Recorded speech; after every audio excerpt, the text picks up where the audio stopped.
বন্ধুরা, টুম্পাস লাইফস্টাইলে তোমাদের সবাইকে আমন্ত্রণ জানাই। আশা করি সবাই ভালো আছো। আমি অনেক ভালো আছি, কিন্তু মনের দিক থেকে মানসিক দিক থেকে একদমই ভালো নেই। সেটা তোমাদেরকে বলার জন্যই আজকে আমি ভিডিও করতে বসেছি। যেহেতু বিগত 1-1.5 মাস হয়ে গেল আমি কোনো ভিডিও করছি না, ভিডিও ছাড়ছি না। মানে অনেক রকম প্রবলেম দেখা দিয়েছে, সেই কারণে সেটাই তোমাদেরকে আজকে বলবো। একদম মনের দিক থেকে ভালো নেই, মানসিক দিক থেকে খুবই ভেঙে পড়েছি। যেহেতু এরকম কখনো ভাবতে পারিনি এরকম আমাদের সাথে হবে। কি হয়েছে না হয়েছে সবই তোমাদেরকে বলছি। মন টন একদম ভালো না। কালকেও অনেক রাত্রির অবধি দৌড়াদৌড়ি হয়েছে, আজকেও সেই সকাল থেকে দৌড়াদৌড়ি চলছে। খাওয়া ঘুম কিছুই নেই। আমার হাজব্যান্ডের প্রচণ্ড শরীর খারাপ হয়ে যাচ্ছে, একটা টেনশনের মধ্যে আছে। যেহেতু তার থেকেই এটা হয়েছে, সেই কারণে কি হয়েছে সেটাই তোমাদেরকে আজকে বলছি। মানে কি বলবো, তোমাদেরকে না বলে মানে শান্তি পাচ্ছি না। যেহেতু এতদিন তোমাদের সাথে আমি সবকিছু শেয়ার করেছি, এটাও আমি তোমাদের সাথে শেয়ার করতে চাই। আর এটা বেশ মাসখানিক ধরেই হয়তো হচ্ছিল, কিন্তু আমরা কিচ্ছু টের পাইনি। আর আমাকেও আমার ফোনেও এখন আসেনি। তা হয়েছেটা কি শোনো। আমার হাজব্যান্ডের ফেসবুক থেকে, যেহেতু ওর ফেসবুক থেকে ও তেমন কিছুই করে না। আর তোমরা দেখবে ইউটিউবে বলো বা ফেসবুকেও বলো, আমার হাজব্যান্ডের সাথে আমি একমাত্র ছবি দিই, ও কখনো দিতে চায় না। আমি জোর জবরদস্তি ওকে বলি ছবি তোলো।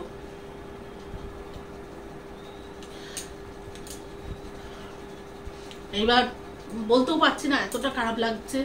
এবার হয়েছেটা কি না, আমার হাজবেন্ডের ফেসবুক থেকে মানে কি বলবো, বলার মতো নেই। ওর অ্যাকাউন্ট থেকে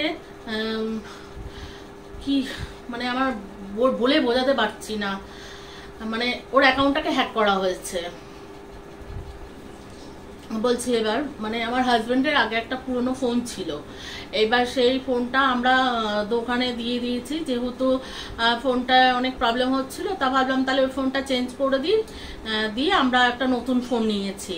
নেওয়ার পর এবার আমরা ওইখান থেকে যা কিছু নেওয়ার নিয়েছি। যেহেতু ওই ফোনটার আমরা পাসওয়ার্ড কিছু মনে ছিল না, সেই কারণে ওটা ওইভাবে দিয়েছি। দেওয়ার পর বেশ অনেক বছর সেটা হয়ে গেছে, 2019-20 হবে এরকম সময়। তা এবার আমরা সেটার পাসওয়ার্ড যেহেতু ভুলে গেছিলাম বলে, আর এখন আমরা যে ফেসবুকটা ইউজ করছি, এটার আবার নতুন করে আমরা পাসওয়ার্ড দিয়ে খুলেছি। এইবার এতদিন পর এখন দেখা যাচ্ছে যে ওই পুরনো সেই পাসওয়ার্ডটাকে হ্যাক করে ওখানে লগ ইন করেছে। লগ ইন করে ওখান থেকে যত আজে বাজে নোংরা ছবি ছাড়ছে, যেটা আমরা ভাবতেই পারছি না যে এই ধরনের ছবি ছাড়ছে। এইবার অনেকেই হয়তো ভাবছে, যেহেতু আমার হাজব্যান্ডের ছবি রয়েছে ওখানে, আমার ছেলের আমাদের সব পুরনো 2017, 18, 19, 20 আমাদের যত ছবি ছিল সব ওইটার মধ্যে রয়ে গেছিল। এইবার ওই ছবিগুলো দেখতে পাচ্ছি। এইবার আমাদেরকে এতদিন কেউ কিছু বলেনি, হয়তো লজ্জার খাতিরেই বলো, বা অনেকে হয়তো ভাবছে যে এরকম তো কোনোদিন দেখিনি, কেনই বা ওরা এরকম ছাড়বে। ওরা হয়তো কিছু বুঝতে পারেনি, কিন্তু ওরা দেখেছে যে আমার হাজবেন্ডের অ্যাকাউন্ট থেকে ওইরকম নোংরা নোংরা ছবি যাচ্ছে। তারপরে দিন 15 আগে একজন দেখেছে, সেও আমাকে জানায়নি, আমাকেও জানায়নি, আমার হাজবেন্ডকেও জানায়নি। গত পরশুদিন আমার হাজবেন্ডকে ওর বন্ধু বলছে যে যতদা তুমি এরকম বাজে বাজে ছবি ছাড়ছো কেন? বলে আমি ছবি ছাড়ছি।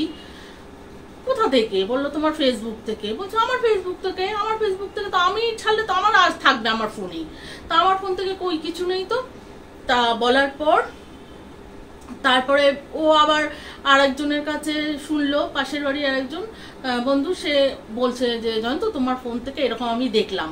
তো বলছে তুমি আমাকে আগে বলোনি তো। বলে আমরা বুঝতে পারিনি, যেটা হয়ে থাকে। তারপরে আস্তে আস্তে আমরা আমাদের যত আত্মীয় স্বজন, তারপরে আমার দিদির মেয়ে, আমার মামার বাড়ির তরফ থেকে, তারা অনেকেই হয়তো দেখেছে, কিন্তু আমাকে লজ্জার খাতিরে বলেনি। আসলে ভাবতে পারিনি তো কখনো যে এইরকম ধরনের ছবি আমরা ছাড়তে পারি। ওরা বুঝতেই পারছে না।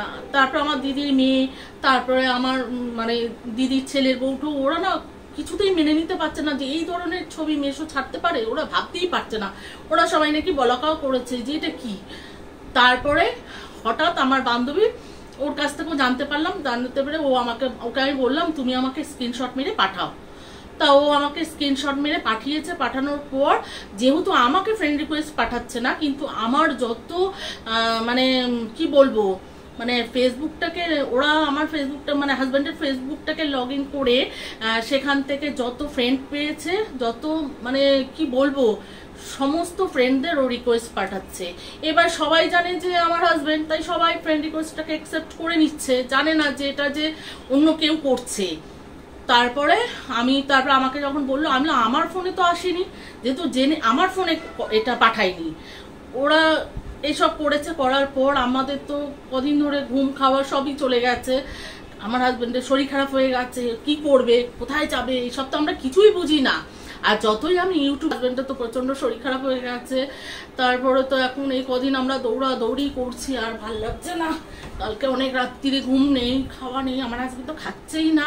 ওর একটা টেনশন হয়ে গেছে যে যত গিয়ে সাইবার ব্রাঞ্চে যেখানে গেলাম, যাওয়ার পর ওনারা সমস্ত কিছু দেখে বলল যে চিন্তা করবেন না, এটা আপনাদের অ্যাকাউন্টটাকে কেউ হ্যাক করেছে, করে এইগুলো নোংরামি করছে, ঠিক আছে, আপনারা আমাদের কাছে যখন জানিয়েছেন আমরা এটা নিয়ে দেখছি, আর চিন্তা করবেন না, আপনারা একটা দরখাস্ত মানে যা কিছু আমরা যেগুলো করতে চাই, বলতে চাই, কে করছে না করছে সবই আমরা যেগুলো জানতে চাই সবই ওরা বলেছে একটা চিঠি মারফত লিখে প্রথমে একটা থানাতে, ওখান থেকে আমাদেরকে থানায় একটা ডায়েরি করতে বলেছে, কিসের ভিত্তিতে আমরা এটা করব।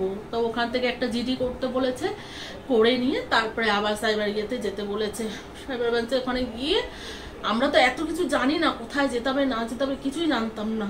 তারপরে এইসব এখন এই নিয়ে দৌড়াদৌড়ি চলছে। রিকোয়েস্ট অ্যাকসেপ্ট করে তারা কেউ ভাবতেই পারছে না, বলে কি আমরা বুঝতে পারিনি, আমার বোন তো বুঝতেই পারিনি। ও বলছে হ্যাঁ আমার ফোন করে কেন এগুলো করছে, ফোন ফেসবুকে আর এসব ছবি কেন ছাড়ছে, সবাই অবাক হয়ে গেছে। তারপরে যখন সবাই জানতে পারলো, তখন যখন ফোন করে করে সবাইকে বলছি, তখন সবাই বুঝতে পারছে। তখন ওরা সবাই বলছে দেখো আমরাও দেখেছি, কেউ বলছে 15 দিন আগে, কেউ বলছে 4 দিন আগে, বলছে লজ্জার খাতিরে বলতে পারিনি, কেননা জামাইবাবুকে এরকম তো কখনো দেখিনি, এরকম চোখে, বা জামাইবাবু এই ধরনের না, কিন্তু আজকে এরকম কেন আমরা বুঝতে পারিনি, এখন বুঝতে পারছি। ঠিক আছে, তাহলে আজকের মতন এই অবধি থাক, তোমাদেরকে পরে কি হয় না হয় সেটা জানিয়ে দেবো।